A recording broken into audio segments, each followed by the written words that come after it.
नमस्कार साथियों, कैसे हैं आप सभी। तो अगला सेशन हमारा है किसी भी तारीख पर दिन निकालना हो।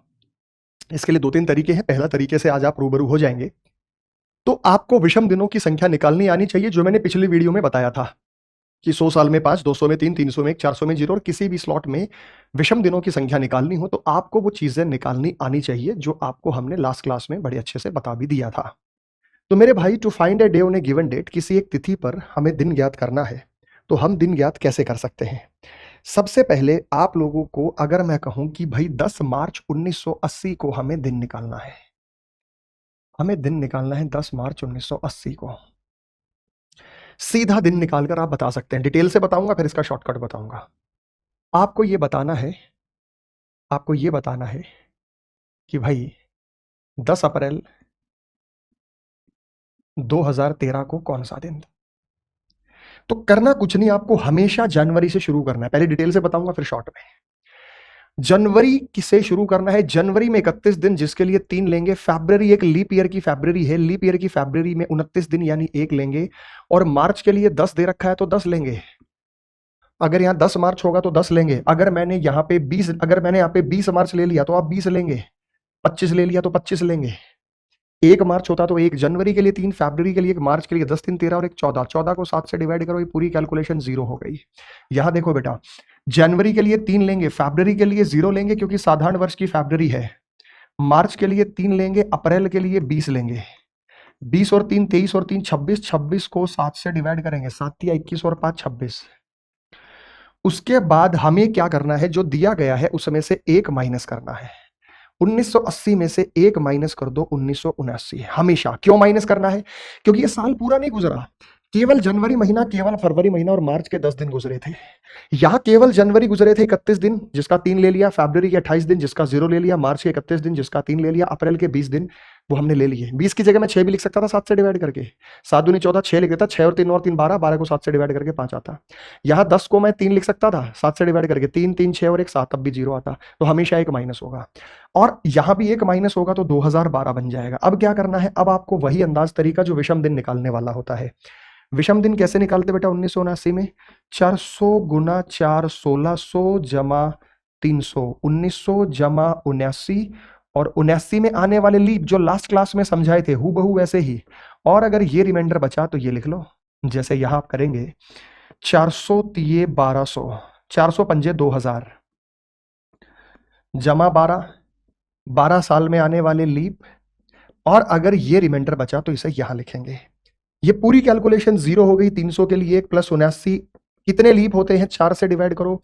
19 चौक 76, 79 एक 80, 80 99 हो गया बेटा। को 7 से डिवाइड करेंगे, 14 7 98, 1 बचा। ये जो ऑड डेज लास्ट क्लास में निकाले थे सेम वही। ये पूरी कैलकुलेशन 0 हो गई। 12 के लिए 12 हो गया। 12 साल में 3 लीप ईयर और 5। 12 3 15 5 20। 20 को 7 से डिवाइड करेंगे, 6 बचा। अब देखो बहुत इजी है, बहुत इजी है। अगर 1 बचता तो पहला दिन मंडे, 2 बचता तो ट्यूसडे, 3 बचता तो वेडनेसडे, 4 बचता तो थर्सडे, 5 बचता तो फ्राइडे, 6 बचता तो सैटरडे।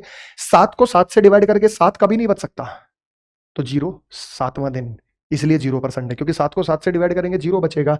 इसका मतलब सीधा सीधा है, आप अपने मोबाइल में चेक कर सकते हैं। आप अपने मोबाइल में चेक कर सकते हैं कि मेरे भाई यहां तो मंडे था, यहां तो मंडे था। आप अपने मोबाइल में इस चीज की जांच कर सकते हैं कि यहां तो मंडे था और यहां छठा दिन था, तो यहां सैटरडे था। अब इनको ऐसे नहीं करना था, तो कैसे करना था? इनको एक ही लाइन में खत्म करना था। एक ही लाइन में खत्म कैसे? पहले तो शॉर्टकट समझो। शॉर्टकट मेरे भाई ये है, 20 की जगह 7 से डिवाइड करके 6 लिख दे। 6 और 3 और 3 12, 12 को 7 से डिवाइड करेंगे 5 ही आएगा। 10 को 3 लिख देते, 3 और 3 6 और 1 7, 0 ही आएगा। दूसरी बात, 79 को 79 मत लिखो, 7 से डिवाइड कर दो। 11 7 77, 2 लिख दो। 19 को 19 मत लिखो, 7 दूनी 14, 5 लिखो। 5 और 2 7 और 1 8, 8 को 7 से डिवाइड करेंगे, 1 ही आएगा। 12 को 12 मत लिखो, 7 एकम 7, 5 लिख दो, बस 5 लिख सकते थे। 5 5 10 3 13, 13 को 7 से डिवाइड करेंगे 6 आएगा। लेकिन पेपर में कैसे करेंगे? पेपर में कैसे करेंगे मेरे भाई समझ लीजिएगा। अगर पेपर में सवाल आता तो अपन को ऐसे करना था कि मेरे भाई हमें क्या करना था, यहां हम ऐसे करते पेपर में, भाई जनवरी के लिए 3 लेते, फरवरी के लिए लीप वर्ष की फरवरी है 1, मार्च के लिए 10, 10 को मैं 3 लिख सकता हूं। फिर इसमें से 1 माइनस करते तो 1979। 400 गुना 4 1600 जमा 300 जमा 79। 79 को मैं 7 से डिवाइड करके 2 लिख देता। 79 साल में 19 लीप ईयर होते हैं, मैं 4 से डिवाइड करता। 19 को मैं 7 दूनी 14 14 5 लिखता और मैं इसे कैंसिल कर देता। 5 और 2 7, 3 और 3 6 और 1 7, 1 बचा, नेट 1 बचा। तो पहला दिन मंडे होता है, बात खत्म। पेपर में इतना सा काम आपको करना था। फिर समझिए पेपर में इसको कैसे करेंगे। जनवरी के लिए 3 लेंगे, फरवरी के लिए 0 लेंगे क्योंकि साधारण वर्ष की है, मार्च के लिए 3 लेंगे, अप्रैल के लिए 20, 20 को 6 लेंगे। उसके बाद 400 गुना 5 2000 जमा 12, 12 को मैं 5 लिख सकता हूं। 12 साल में 3 लीप ईयर होते हैं, कैंसिल कर देते हैं बेटा। 6 और 3 9 और 3 12 और 5 17, 17 को जो हम यहां पे डिवाइड कर 6 3 3 12, 12 5 17। तो जनवरी के लिए 3 लेंगे, फेब के लिए 0 लेंगे, मार्च के लिए 3 लेंगे, अप्रैल के लिए 7 दूनी 14 और 6 20 लेंगे। 400 गुना 5 2000 जमा 12, 12 को 5 लिखेंगे और ये रहा हमारे पास 3 है। तो 3 3 6 6 12 5 17 3 20, 20 को 7 से डिवाइड करेंगे, 6 बचेगा और छठा दिन होगा सैटरडे। तो यहां पे सैटरडे था। तो ये वही तरीका है, किसी भी तारीख पर कभी भी कोई दिन निकालना हो आप निकाल कर बता सकते हैं। तो अब आप मुझे ये बताइएगा, अगर मैं आपसे ये पूछता हूं कि 15 अगस्त 1947 को सप्ताह का कौन सा दिन था? मेरे भाई आप लोगों को पता भी होना चाहिए और याद भी होना चाहिए। 15 अगस्त 1947 को कौन सा दिन था? ये तो वैसे आपको याद होना चाहिए, फ्राइडे था। अगर ना याद है तो निकाल के बता सकते हैं। कैसे बता सकते हैं? हमेशा जनवरी से शुरू करना, अगस्त तक जाना है। जनवरी के लिए 3 होगा, फरवरी के लिए 0 होगा, साधारण वर्ष है, मार्च के लिए 3 होगा, अप्रैल के लिए 2 होगा, मई के लिए 3 होगा, जून के लिए 2 होगा, जुलाई के लिए 3 होगा, अगस्त के लिए 15, 15 को मैं 1 लिख सकता हूं। उसके बाद 1947 को 1946 मान लेंगे। 1946 को कैसे ब्रेक किया जाता है? 400 गुना 4, 400 गुना 4 1600, 400 गुना 4 1600 प्लस 300, 400 गुना 4 1600 प्लस 300, 300 के लिए 1 लेंगे, प्लस 46, 46 को 7 6 42 4 आएगा, प्लस प्लस प्लस। उसके बाद 46 साल में कितने लीप ईयर? 11, 11 को मैं 4 लिखूंगा। तो ये कैसे बनेगा बेटा? 4 और 3 7, 4 और 3 7, 3 और 3 6, 6 और 1 7, 2 और 2 4 और 1 5, पांचवा दिन होता है फ्राइडे। तो फ्राइडे था ऑप्शन नंबर ए। तो 15 अगस्त 1947 को फ्राइडे था, शुक्रवार का दिन था। आप कभी भी कोई भी दिन निकाल सकते हैं, वर्तमान का, भूतकाल का, भविष्यकाल का, कभी भी। 15 अगस्त 1947 को कौन सा दिन था? आगे आ गया 26 जनवरी 1950 को कौन सा दिन था? आपसे एक सवाल पूछा कि भाई 26 जनवरी 1950 को सप्ताह का, वीकेंड का कौन सा दिन था? तो आपको करना क्या है? आपको करना बड़ा सिंपल है। आपको जनवरी के लिए 26 लेना है। 26 को मैं क्या लिख सकता हूँ? 7 से डिवाइड करके 5 ले सकता हूँ। तो मैंने जनवरी के लिए 26 लिखा, 26 को मैंने 5 ले लिया। उसके बाद 1949 को लिखा, 400 गुना 4 1600 जमा 300 जमा 49, 49 को मैंने 0 लिख दिया। 49 साल में 12 लीप होते हैं, तो 12 को मैंने 5 लिख दिया।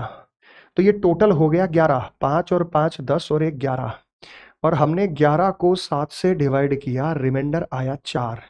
और चौथा दिन क्या होता है? थर्सडे होता है। चौथा दिन क्या होता है? थर्सडे होता है। इनमें से कोई सा भी नहीं है तो आप आंसर बोलेंगे नन ऑफ दीज, और कम से कम पेन पेपर का इस्तेमाल करते हुए आप ये चीजें यहाँ पे बता सकते हैं। तो अब इसी से रिलेटेड एक प्रश्न आता है कि अप्रैल 2001 की किस किस तारीख को बुधवार पड़ा?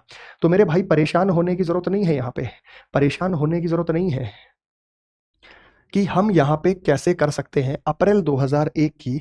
तो ऐसी स्थिति में आप 1 अप्रैल 2001 को दिन निकाल लो। आप 1 अप्रैल 2001 को दिन निकाल लो, ठीक है? तो 1 अप्रैल को 2001 को दिन निकाल लो। जनवरी के लिए 3 लेंगे, फेब के लिए 0 लेंगे क्योंकि ऑर्डिनरी ईयर है, मार्च के लिए 3 लेंगे, अप्रैल के लिए 1 लेंगे। उसके बाद 1 कम करेंगे तो 400 गुना 5 2000, खत्म, टाटा बाटा सब खत्म हो गया। 3 और 3 6 और 1 7, 0 बचा, 0 पर होता है संडे। तो जब 1 को संडे था तो 2 को मंडे था, तो 3 को ट्यूसडे था और 4 को वेडनेसडे था। तो पहला वेडनेसडे अगर 4 तारीख को होगा तो दूसरा होगा 4 और 7 11, 11 और 7 18, 18 और 7 25। ऑप्शन नंबर बी बॉम्बे आपका यहाँ पे सही उत्तर होगा। तो ऑप्शन नंबर बी बॉम्बे आप अपने मोबाइल में चेक कर सकते हैं। अप्रैल 2001 के ये जो तारीख दी गई है इन पर आपको यहाँ पे बुधवार नजर आया होगा। जो भी अप्रैल 2001 की तारीख आपको दी गई है यहाँ पर बुधवार आपको नजर आया होगा। तो ये देख लो बेटा, अप्रैल 2001 का कैलेंडर मैं दिखा देता हूँ। ये अप्रैल 2001 का कैलेंडर है। यहाँ 4 को, 11 को, 18 को, 25 को बुधवार का दिन रहा था, बुधवार का दिन रहा था। तो ये सब सवाल इसी टाइप पर आधारित है। अब आप कमेंट सेक्शन में कमेंट करके बता दो गांधी जी का जन्म किस दिन हुआ। 2 अक्टूबर तो सबको याद है, लेकिन ये बहुत थोड़े बच्चों को इनका वर्ष याद है। तो तारीख भी याद होगी, वर्ष भी याद होगा, तब आप सॉल्व करके बता सकते हैं कि ये सोमवार को पैदा हुए, मंगल को पैदा हुए, शनिवार को पैदा हुए, शुक्रवार को पैदा हुए, ये किस दिन पैदा हुए। आप सारे के सारे अपना जवाब कमेंट सेक्शन में टाइप कर दीजिए। और धुआंधार पढ़ने के लिए हमारा एसएससी प्रथम बैच है, जिसकी शुरुआत हर महीने की शुरुआत में ये बैच आता है। इस बैच को ज्वाइन कर लीजिएगा। बेहतरीन कंटेंट के साथ दमदार तरीके से चीज़ें आपको पढ़ाने वाले हैं। जय हिंद।